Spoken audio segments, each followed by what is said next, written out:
Someone said not to talk about politics ever again on my page. Well, I'll talk about what I want to talk about when I want to talk about it, how I want to talk about it on my page. My goal is not to offend anybody. My goal is just to simply put my thoughts out there.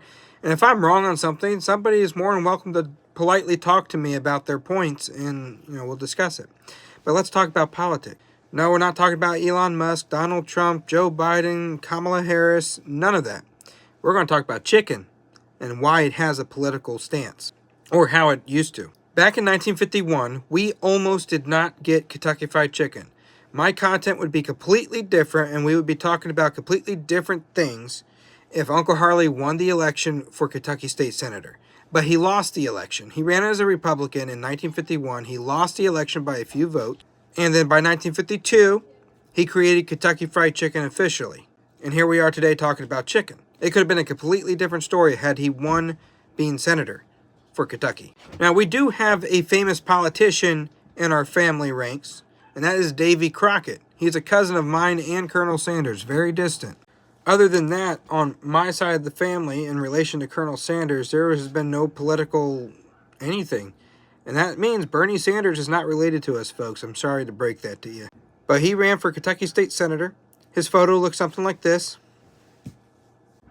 That was his campaign. Now, some say he got involved with George Wallace, a segregationist. That's inaccurate. George Wallace wanted Colonel Sanders on his side because he was a Southern man, very famous, and he thought it would get him a lot of votes. Well, Uncle Harley didn't believe in segregation. Uncle Harley didn't believe in hating people based on the color of their skin.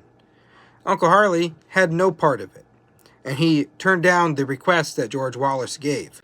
But it spread around today that he paid a big chunk of his money to George Wallace, but Uncle Harley was very careful where he placed his money. There's only one place that I know of that absolutely did misuse his money, and it was an orphanage that he was paying money to, that the owner was pocketing the money rather than putting it towards the children. But other than that, he was very careful where he placed his money. He wanted to make sure his money went to going back to the community and helping everybody alike. And if you don't believe me on that part, ask Maddie Jones of Louisville, Kentucky, civil rights activist. She ran an orphanage home, or foster home.